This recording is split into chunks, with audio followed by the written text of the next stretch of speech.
and welcome to Mantra Mondays. I'm Emily from Emily Marie Watercolors, and today we're going to create this really cute rainbow watercolor that says never give up hope. So let's get started talking about our supplies, and then as we are painting, I'll kind of talk through the significance of this quote, this mantra for me for today. So first, the supplies needed. Today, I will be using my favorite brush, a Silver Limited Black Velvet round size 6. If you do not have a round size 6 brush, you can use a smaller brush today. Something like a round size 0 will also work. You also will be needing a flat wash brush, or the one that has this square head to it. This is 3/4 of an inch wide. You can use an inch wide as well, 1.5 inch. It all depends on how thick you want your rainbow. I would not suggest using something that's smaller than 3/4 of an inch. So really look through your supplies and check and see what you have. You can always use an angled brush for this. So you notice the difference on the top here for the angled or the flat square head. It just might be slightly more tricky to kind of make that curve, but it won't be really too much different. Then you can use either this flat wash brush for the background, for the clouds in the background, or you can use a larger capacity brush that holds a little bit more water to wet the paper. As far as paper choice, tonight I'm using a cold pressed paper. Remember that our cold pressed paper is our bumpy paper. It is not our soft paper. I'm using this because for the clouds and the wash, I need that wash to stay damp. And the only way that I can keep it damp and still lift up nicely and have some time to work is using a cold pressed paper. Hot pressed, in my opinion, doesn't lay as even and nice of washes. You'll also need your watercolor paints. You can use gouache or acrylics if you'd like. We are using, of course, the rainbow colors as well as the blue for the sky. I am using Daniel Smith colors. You're welcome to use whatever colors you have at home. And then 2 glasses of water, clean water. We're using 2 in case one gets dirty and we need clean water. Then you'll also need a paper towel. I would prefer you to use paper towel tonight over a rag because we'll be using the paper towel to lift up our clouds, and we need a clean paper towel for that. You won't need a pencil or eraser because we won't need to draw anything out. I take that back, except for the mantra at the bottom. So you can keep a pencil handy and a micron pen. We're using a micron size 03, and these are permanent felt tip pens. They're wonderful. All right, so let's get started. So like I said, we don't have to sketch anything out, but I will be taping my paper down today just so I have some clean edges. The tape that I'm using is green frog tape. You can use blue painter's tape, but I think the green frog tape actually works better. It peels off cleaner without tearing the paper, and it prevents any sort of colors from seeping underneath. I reuse my tape. As you can see, I've used my tape over and over again, and I keep it on the side of my desk. You can do that as well because this frog tape is such a high quality. I'm leaving about 1/4 of an inch all the way around my paper. Remember to leave at least an inch along the bottom because this is where we're going to be writing our mantra. So this is the area that we need to wet first before we can add our clouds. So let's get ready to have wet the background. So for that, I need to use a larger brush. I'm using a size 0 by Polina Bright. It holds a lot more water. So grab your water. We're gonna actually use our water to wet this area first and then apply our paint. So our paint that we're going to use, we'll just get it ready for now. My color that I want for the sky, I'm just gonna do a very, very typical blue, but I don't need this blue to be really dark. In fact, I don't want it to be dark. This would be too dark, actually, I think, for the sky. The reason why we don't want it to be dark is because we're putting our rainbow colors on top of this. So if we go too dark, it's going to affect our rainbow that we place over the blue. So now that we have a bit of our blue ready, I need to clean my brush. And now I'm going to wet completely the background. Now, since I have this frog tape down, it's going to be a lot easier for me to wet the background without worrying about my paper coming up or worrying about having a clean edge. I'm going to go right up to the frog tape. And you'll want to kind of lean your head to the side and check. Make sure that you see exactly where it's glistening, making sure that every part that you're painting gets wet. And now I've gone over this entire section. I'm going to go over the whole section one more time.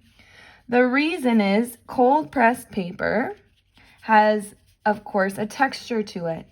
So it's very easy when you do your first pass to accidentally not get every single part wet. So we're going to do a little pass, another second pass on top, making sure that it's all wet, and it looks all wet to me. Now we are ready for our blue. Now I want my blue to stay completely the same tone throughout this whole painting. I don't want it to change and become a gradient. I want it the same blue the entire paper. Now you'll notice if you're working on a paper at home that is not a high brand of paper, I'm using Arches. You might notice that it might be slightly difficult to get a very even gradient. You'll notice that I'm doing some horizontal, but I'm also coming in and I'm reworking the area a few times and pulling up and down, going back up and back down to get that even gradient. Once I feel like it's even, then I'm going to stop, because if now see, I shouldn't have done that. If you go in and try to add some stuff, now that it's starting to dry, you always run the risk of backwash or blooms. So we're gonna just hold our thoughts and leave it like this. Before it dries, I need to make these clouds. So I'm going to use my paper towel. I'm sticking my finger in my paper towel to kind of make a ghost-like shape. And I'm going to blot out my clouds. I really want to think, though, where my rainbow is going to go. So I want my rainbow to come down, and I want some clouds to be at the base. So I think I'll do the clouds at the base first. So remember, we're going to push hard at the top. Every once in a while, you see how I need to keep switching out and blotting maybe 2 times and then coming back and switching my paper towel. The reason is because otherwise it's not so clean. I really want that top edge of the cloud to be clean. This bottom edge doesn't have to be that clean. So whenever I want that clean top edge, I'm going to find a new section of paper towel. Oh, and I already messed that clean. If you make a mistake, that's okay. Clouds aren't perfect. Towards the bottom of these clouds, I'm gonna lighten my touch a little bit and kind of not have it so, not kind of have it so dense of a touch, so hard of a touch. And I'm gonna think about where my rainbow's gonna go. So I'm going to have my rainbow come through here. So I think I'll do maybe a cloud coming along the bottom here. coming in this way. After about 2 presses, I need to switch my paper towel. And I'm going to do some lighter touches at the bottom. Maybe dark again here. Press hard and lighten. So I'm just trying to create a few different cloud shapes. Let me kind of get a different angle here so that it's a little bit easier for you to see without the reflection here of the light. That might be a bit better. All right, now I know my rainbow's coming this way. So now I'm gonna do some clouds along the top. Once again, I'm gonna find a new section of paper towel and pressing hard along the top. Now it's already dirty. I've got to find a new section.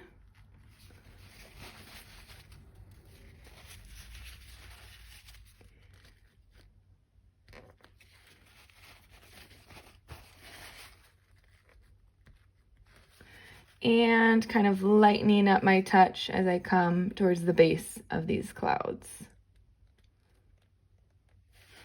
Once again, I'm going to do another hard edge of clouds here. Just a few coming out of the space here.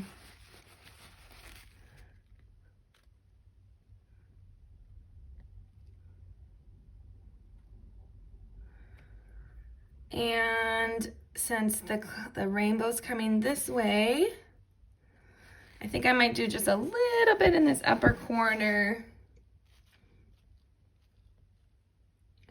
Just a little hint that there's a cloud coming in that upper corner.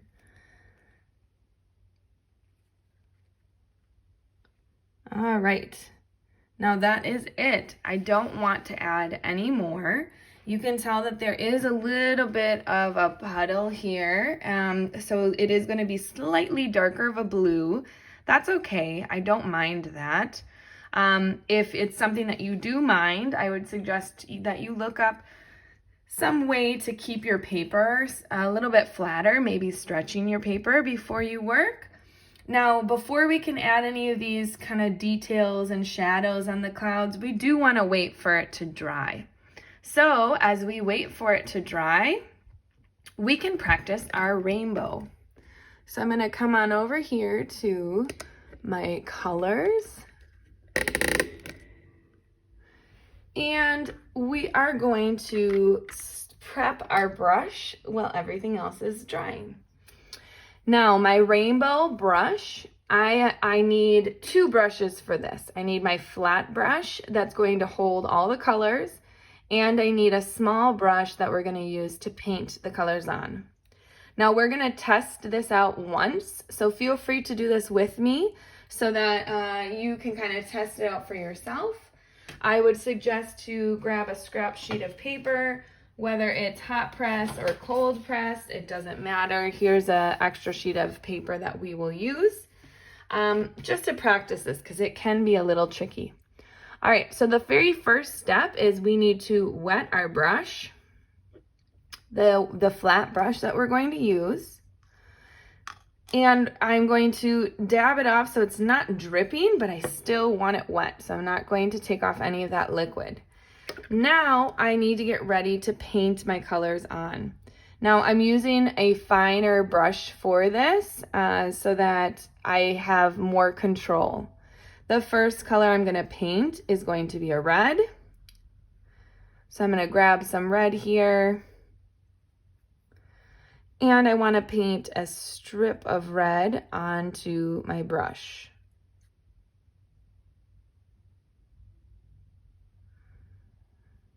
I'm going to try my best to keep it to about that distance. I don't want it to be that much more. Otherwise, we run the risk of not having enough room. Make sure to clean your brush really, really well. And then we're moving on to yellow. Why? Because we don't really have room for orange, and the yellow and red will blend together really nicely. Now you notice that I'm not really adding any water to this, but I am kind of checking to make sure that I have enough water on my brush. I don't want these colors to be super, super dense as I put them down. And you notice I have some colors already spreading down the front here. So next color is going to be green. I'm going to use a sap green. Add a little bit more water there. That looks a little bit too dense.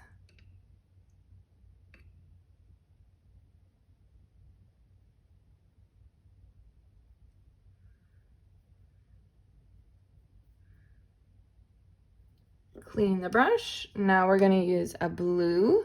This is a phthalo blue. For this blue, I'm also going to mix it on my palette just with a little bit of water so it's not overly dense.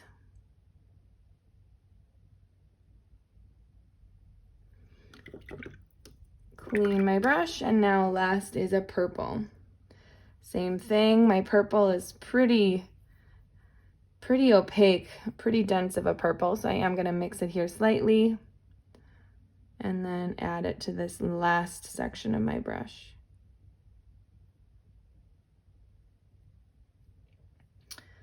All right, so now we can test this out on our test paper. Be careful how you're holding your brush. If you twist or turn it, the colors might blend where you don't want them to blend.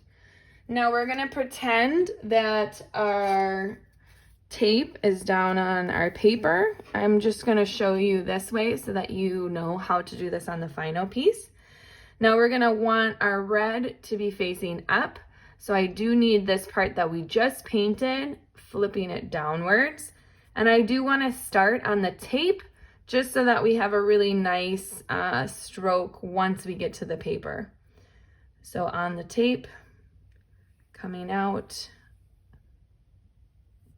pulling all the way down. Now, if you notice this happening, come in quickly with your dry brush, and we'll just pull that up a little bit. Now, I'm using a hot pressed as the example here. So you now notice the difference between the hot pressed and the cold pressed. With the hot press, the water is going to seep a little bit more, not seep. It's going to stay on top of the paper a little bit more than a cold pressed.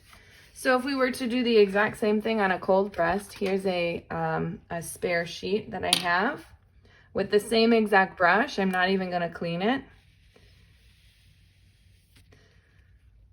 First off, obviously, it looks a little bit more rough because we need to add a little bit of paint, but you notice that, of course, it does not pull quite as far.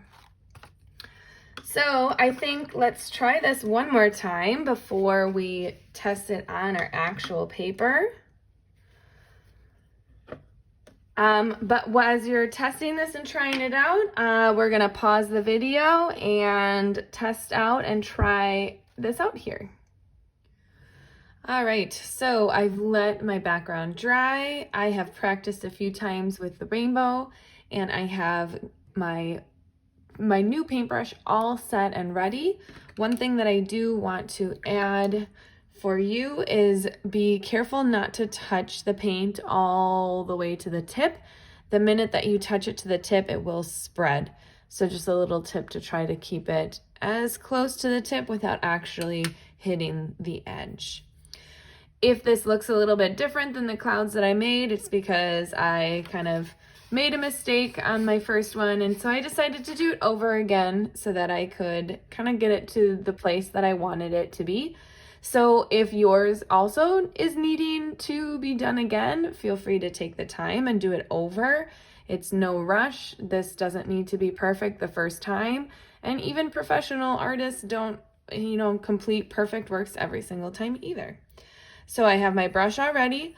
I'm going to remind myself where I'm going because I only have one sort of shot at this. I'm going to start over the tape, come down, and I think this time I'm going to come over the cloud just because I stopped before the cloud last time and I didn't really like how it looked. So flip it around and let's hope it turns out well.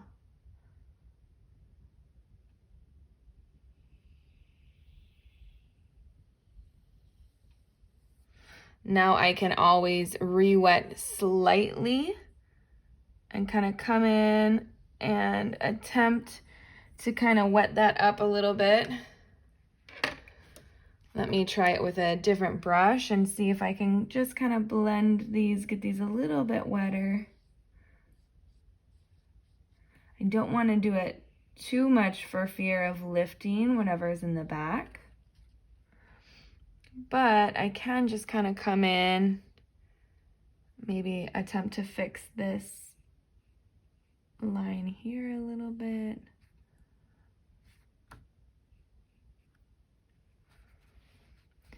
I'm gonna come in and kind of grab a little bit of, lift this up a little bit.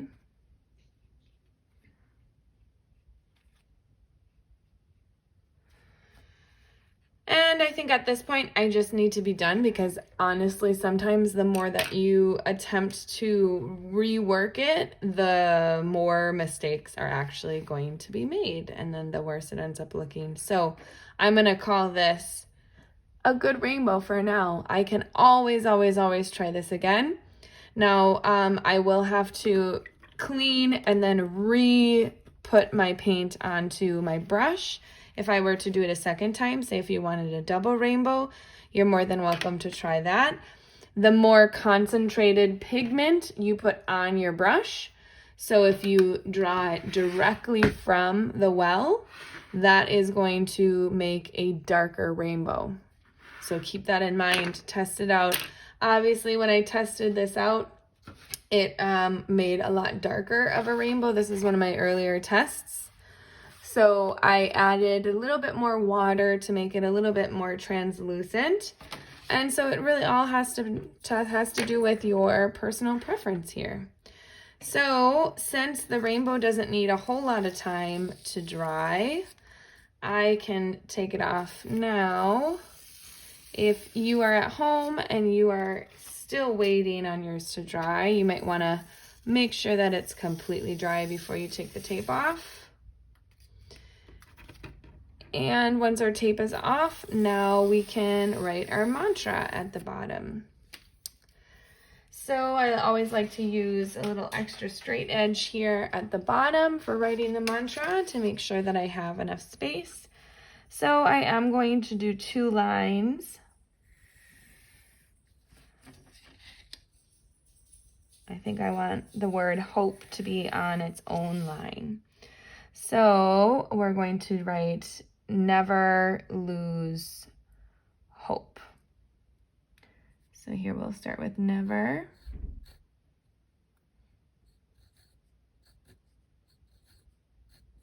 I'm spacing out my words a little bit. Lose.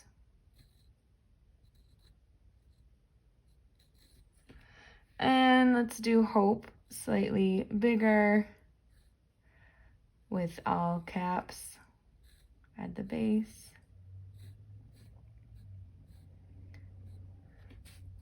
All right, never lose hope. And for you, obviously, this might have different meaning than it does for me. If you're curious about what the meaning is for me, please read the caption below. But a lot of us, I think, just need a little extra reminder that we shouldn't be losing hope, and there's always hope. Even if hope isn't going to necessarily bring us what we're hoping for, at least it's going to help us continue the fight through whatever problems or challenges we have, instead of letting us give up. It kind of just allows us to continue. Hope gives us the courage to keep fighting. So never lose hope. The last little thing that I want to add, as I add to all of my Mantra Mondays, I always add a little heart. And that heart always relates to my family, and to remind myself that My family's always there in case I ever feel like giving up hope. They're always there. I like to mix magenta with a little bit of brown to kind of dusty up that magenta a little bit. Whenever you add brown to a color, it dusties it up. And I think I'm going to have my heart be kind of at the, let's see, do I want it at the bottom of the rainbow? Do I want it next to hope? Yeah, I think I want it at the bottom of the rainbow here. You can choose wherever you would like your heart, or you don't need to add the heart. If you've joined me in any Mantra Mondays in the past, you kind of already are familiar with the symbolism of the heart. All right, and that is it. So I'm gonna let this dry overnight, or at least for a few hours, and then I can erase my pencil lines, and it's all set. So I hope that you can kind of keep this mantra and bring it into this next week, the next month with you, and remind yourself to never lose hope. Thanks for watching. If you enjoyed this tutorial, please follow me on social media, check out my website, and make sure to subscribe to my YouTube channel.